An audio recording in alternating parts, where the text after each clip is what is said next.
சீரியல்களின் full எபிசோடுகளை Sun டிவியில் ஒளிபரப்பான உடனே எக்ஸ்க்ளூசிவாக சன் நெக்ஸ்டில் மட்டும் ஃப்ரீயா பாருங்கள். ஹலோ ஹலோ ராஜேமா, நான் மாரியம்மன் கோயில் பூசாரி பேசுறேம்மா. யாரு? வாணி வீட்டுக்காரா? சொல்லுங்க. ஆமாம்மா, நான் வாணி வீட்டுக்காரர் தான் பேசுறேன். நீங்க எங்க இருக்கீங்கம்மா? கடத்தெருவுல இருந்து வந்துட்டு இருக்கோம். சொல்லுங்க, என்ன விஷயம்? அப்படியே கொஞ்சம் கோயில் வரைக்கும் வாங்கம்மா. உங்க வீட்டு குழந்தைங்க 2 பேரும் கோயிலுக்கு வந்திருக்காங்க. என்னது? நந்தினி வா.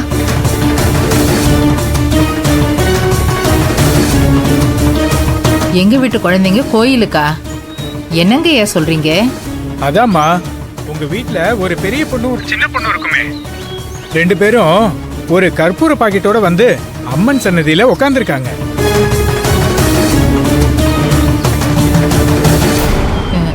எதுக்காக ஐயா?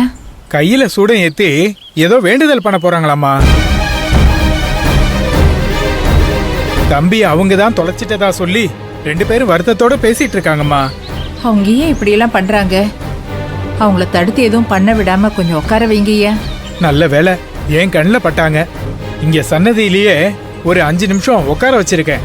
அதுக்கப்புறமா வேண்டுதலை பண்ணிக்கலாம்னு சொல்லியிருக்கேன். நீங்க கொஞ்சம் சீக்கிரமா புறப்பட்டு வாங்க. அது வரைக்கும் இவங்களை ஏதாவது சொல்லி நான் சமாளிச்சுக்கிறேன். இத வந்துடுறேங்க ஐயா. சரிம்மா, கொஞ்சம் சீக்கிரம் வாங்க. கையில சூடம் ஏத்தி வேண்டுதல் பண்ணா சின்ன குழந்தைங்களுக்கு கையெல்லாம் புண்ணாகிடுமா. ஏதோ நான் பார்த்ததுனால சரியா போச்சு. இல்லைன்னா இந்நேரம் சூடத்தை ஏத்தி பத்த வச்சிருப்பாங்க. கொஞ்சம் சீக்கிரம் கிளம்பி வாங்கம்மா. இத வந்துடுறேங்க ஐயா. என்னம்மா ஆச்சு? ஐஷு, இந்த மதுவும் நந்தினியும் கோயிலுக்கு போய் கையில சூடம் ஏத்துறேன்னு உக்காந்துட்டு இருக்குங்களாண்டி. அங்க இருந்துதான் போன் பண்ணி சொல்றாரு. ஆட்டோ பிடி ஐசு. என்னம்மா இது? செவந்தி அண்ணி இல்லையா? வழக்கமா அவங்க தானே ஸ்கூல்ல இருந்து கூட்டிட்டு வருவாங்க. அவங்க போய் கூட்டிட்டு வரலையா? தெரியலையேடி. இந்த அரவிந்த் வேற உடம்பு சரியில்லைன்னு வீட்லயே இருக்கா. இதுங்க 2 மட்டும்தான் ஸ்கூலுக்கு போச்சு. செவந்தி என்ன பண்றான்னு தெரியலையே.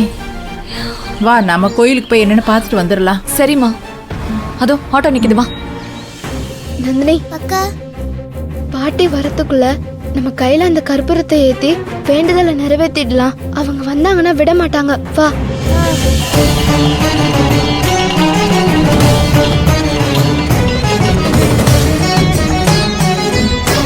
சீக்கிரம் வா. அண்ணே, வாங்கண்ணே.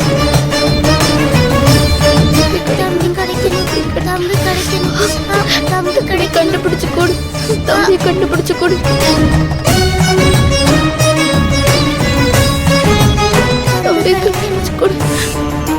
மா, ஒருவேளை அவங்க 2 பேரும் கையில சூடத்தை ஏத்திருப்பாங்களோ? அப்படி தாண்டி தெரியுது. இதுங்களை இங்க காணுமே.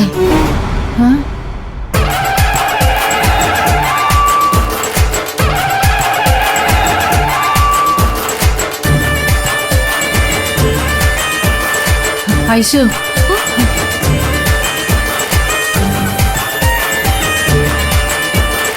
ஐஷு, தம்பி கண்டுபிடிச்சு தரும்.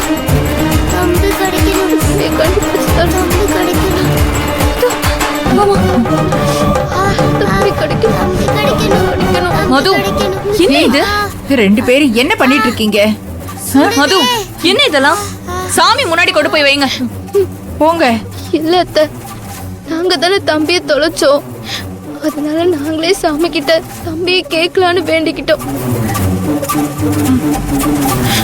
2 சுத்து வந்துட்டோம். இன்னும் 1 சுத்து தான். அதை முடிச்சிட்டோம்னா கண்டிப்பா தம்பி கிடைச்சிருவான். அந்த சாமி தம்பியை கொண்டு வந்து சேர்த்துரும். இதெல்லாம் யார் உங்களை பண்ண சொன்னா?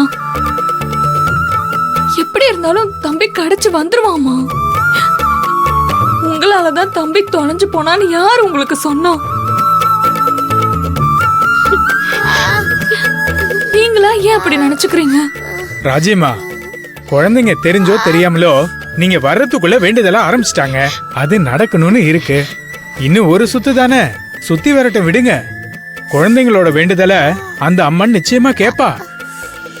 நீங்க போங்கம்மா.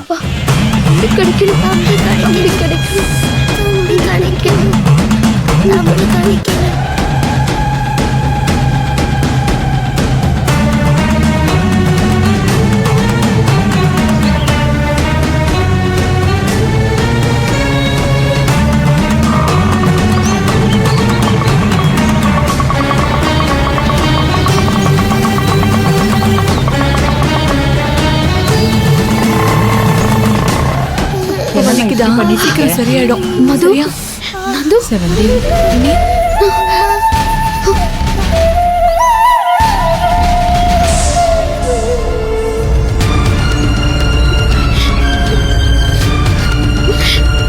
ஏமா இப்படி பண்ணி வச்சிருக்கீங்க? நெஞ்சு கையில இப்படி கற்பூரத்தை ஏத்தி வச்சிருக்கீங்களே, ஏண்டா இப்படி? ஏம்மா இப்படி பண்ணீங்க? சாரிம்மா, நாங்க தானே தம்பியை தொலைச்சோம். எங்களுக்கு கஷ்டமா இருந்தது, அதனாலதான் இப்படி பண்ணிட்டோம். நீங்க தான் தம்பியை தொலைச்சிங்கன்னு நான் சொன்னேனா? ஏன் அப்படி நினைச்சுக்கிறீங்க? தம்பி கிடைக்கிறதுக்காக ஏதாவது பண்ணணும்லம்மா.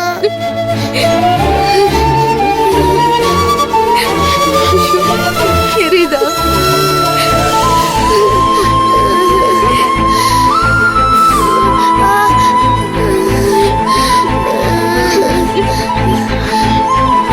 அம்மா, தம்பி கிடைக்கணும்லம்மா, அதனாலதான் சாமி கிட்ட வேண்டிக்கிட்டோம். சாமி கண்டிப்பா தருவாங்கம்மா, நிச்சயமா தம்பி கிடைச்சிருவான். கண்டிப்பா தம்பி கிடைச்சிருவான்டா.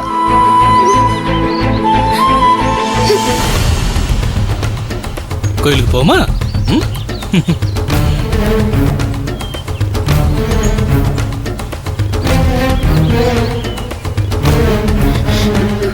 எங்க வேண்டுதல் பழிச்சிரும்லம்மா.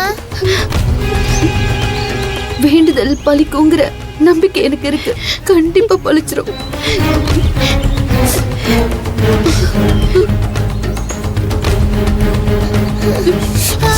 இரு.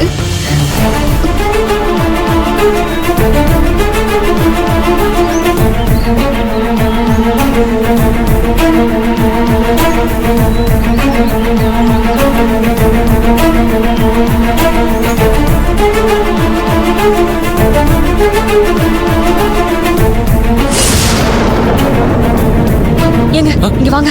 என்ன ராதா? அங்க பாருங்க யார் இருக்காங்கன்னு.